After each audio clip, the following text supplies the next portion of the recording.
नहीं, मेरी लड़की ने सुसाइड कर दिया है, ये खबर आई है। दोस्तों 9 अगस्त की सुबह एक खबर आई कि पोस्ट ग्रेजुएट ट्रेनी डॉक्टर ने सुसाइड कर लिया है। माँ बाप हाथ पैर जोड़ते रहे कि उनकी बच्ची को कम से कम उन्हें दिखा तो दो, बट नहीं दिखाया गया। इंडिया में गैंगरेप कुछ नई नहीं है। याद कर लीजिए निर्भया केस को, हाथरस केस को, rape with Spanish women, Gurmeet Ram Rahim case, Baba Asaram case. इन बाबाओं को समय समय पर पैरोल भी मिलती रहती है।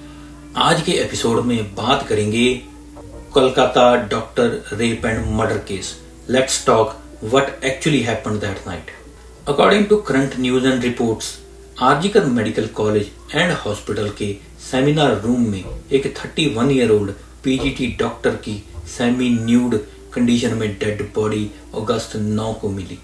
36 घंटे की कंटिन्यू शिफ्ट के बाद हॉस्पिटल में कोई रेस्ट रूम ना होने की वजह से ट्रेनी डॉक्टर थोड़ा रेस्ट करने के लिए सेमिनार रूम में चली गई। वो तो गई थी दिन भर की थकान दूर करने के लिए, पर वहीं एक सिविक वॉलंटियर जिसका काम था पेशेंट को गाइड करना या पेशेंट को सेफ्टी प्रोवाइड करना, वो सेमिनार रूम में घुसा और उसने घिनौना काम किया।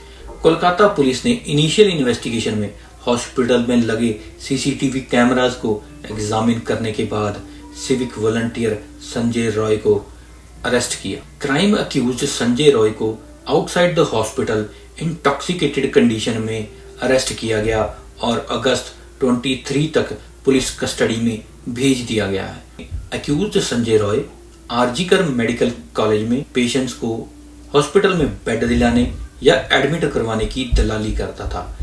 हॉस्पिटल में सिविक वॉलंटियर के साथ साथ वो पुलिस के साथ भी एज ए वॉलंटियर काम करता था। इसी वजह से उसकी पुलिस के साथ अच्छी जान पहचान थी। शायद इसीलिए संजय क्राइम करने के बाद पुलिस स्टेशन के बैरक में जाकर सो गया। अगस्त 8 की रात को संजय ने एक पेशेंट को हॉस्पिटल में एडमिट करवाया और ये इंश्योर करने के बाद कि पेशेंट एडमिट हो गया है, वो हॉस्पिटल से चला गया। अगस्त 8 की रात को 11 बजे एक्यूज्ड फिर से उसी हॉस्पिटल में आया पेशेंट को एक्सरे के लिए असिस्ट करने के लिए। अगस्त 9 को रात 1 बजे संजय फिर से हॉस्पिटल आया एक पेशेंट को सर्जरी के लिए असिस्ट करने के लिए। उसी रात एक्यूज्ड ने क्राइम कमिट करने से पहले एक पेशेंट के रिलेटिव के साथ अल्कोहल कंज्यूम की। Then he entered to the seminar hall in hospital and exited from the hall after 45 minutes.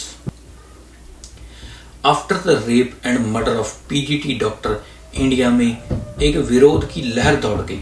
दोस्तों जो न्यूज रेप केस के रिगार्डिंग आ रही है वो बहुत शर्मनाक है।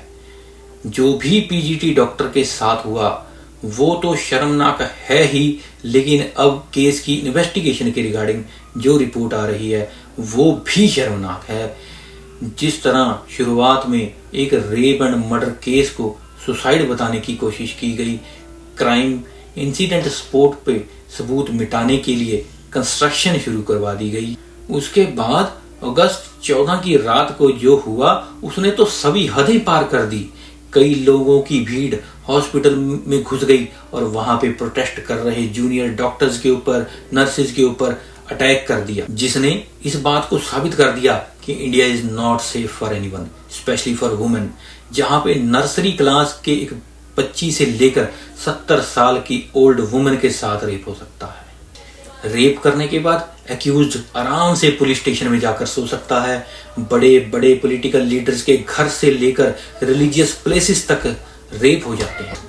और कहने को हमारे इंडिया एक रिलीजियस कंट्री है, पीरों फकीरों का देश है, देशभक्तों का देश है। विक्टिम की ऑटोप्सी रिपोर्ट को देखकर किसी की भी रूह कांप जाएगी, इवन की शैतान की भी रूह कांप जाएगी। विक्टिम की बॉडी सेमी न्यूड कंडीशन में देखकर किसी मूर्ख को भी ये पता चल जाएगा कि विक्टिम के साथ, लड़की के साथ हुआ क्या है। और हॉस्पिटल अथॉरिटीज एक मर्डर एंड रेप केस को सुसाइड बताने में लगे हुए हैं। ऐसे देश में जहां ऐसे घिनौने इंसिडेंट के बाद एक प्राइम मिनिस्टर को कुछ भी बोलने के लिए 5 दिन का समय लग जाता है, 5 दिन का समय। ऐसे केस में भी इन पॉलिटिशियन को ये देखना पड़ता है कि किस स्टेट में ये केस हुआ है, किस धर्म जाति में ये केस हुआ है। वो डिबेट धर्म जाति और स्टेट के बारे में करते हैं। वो ये देख रहे हैं कि इस केस से किस पार्टी को कितना फायदा नुकसान हो सकता है। ओ भारत के लोगों, भारत की सभी लीडरों, शर्म करो, कुछ शर्म करो और चुल्लू भर पानी में डूब मरो। पूरे देश में हॉस्पिटल्स का बुरा हाल है। रेजिडेंट डॉक्टर्स को 48 घंटे तक की कंटिन्यू ड्यूटी करनी पड़ती है। एक डॉक्टर को तैयार होने के लिए कम से कम 8 से 10 साल का समय लग जाता है। ये समझ लीजिए, एक डॉक्टर को सेव करने का मतलब है हजारों मरीजों की जान को बचा लेना, हजारों मरीजों को सेव कर लेना। बट गवर्नमेंट को इसके बारे में कोई ध्यान ही नहीं है, वो इसको कुछ समझती नहीं है। हॉस्पिटल में साफ वॉशरूम नहीं मिलते, डॉक्टर्स के लिए रेस्ट रूम अवेलेबल नहीं है, पॉपुलेशन के अकॉर्डिंग बेड एंड सर्विसेज नहीं मिलती। स्टेट और सेंट्रल गवर्नमेंट अपनी अपनी सर्विसेज गिनाने में लगे हुए हैं, उनमें एक क्रेडिट वॉर चलता रहता है। और ये बात सिर्फ डॉक्टर्स की नहीं है, देश के हर ऑफिस में किसी ना किसी लेवल के ऊपर सेक्सुअल असॉल्ट चलता है, वुमेन सेक्सुअल वायलेंस हो रहा है, वर्क प्लेस हैरासमेंट है। लड़कियों या औरतों को बॉडी शेमिंग किया जाता है, बॉडी शेमिंग के नाम पर उनको टॉर्चर किया जाता है, पर वो अपनी 10-20 हजार की नौकरी बचाने के लिए ये सब कुछ झेल रही हैं। आज हमें जरूरत है उन डॉक्टर के साथ खड़े होने की, उनके दर्द को समझने की, उनका साथ देने की। उम्मीद करता हूं कि इस अनफॉर्चुनेट अफसोसजनक हादसे के बाद गवर्नमेंट कुछ जाग जाएगी, वुमेन सेफ्टी की और कुछ खास ध्यान देगी, पब्लिक प्लेसेस को ज्यादा सुरक्षित बनाएगी। एम्प्लॉयर को भी ये रिक्वेस्ट करनी चाहूंगा कि कोई भी एम्प्लॉय हायर करने से पहले, कोई भी वॉलंटियर हायर करने से पहले उसका वल्नरेबल चेक जरूर करवा लें, उसका पुलिस वल्नरेबल चेक जरूर करवा लीजिए। उम्मीद करता हूं आप इस वीडियो को ज्यादा से ज्यादा शेयर करेंगे और लोगों को अवेयर करेंगे। ऐसी और वीडियोस के लिए बने रहें हमारे चैनल मनिंदर डायरीज के साथ। धन्यवाद।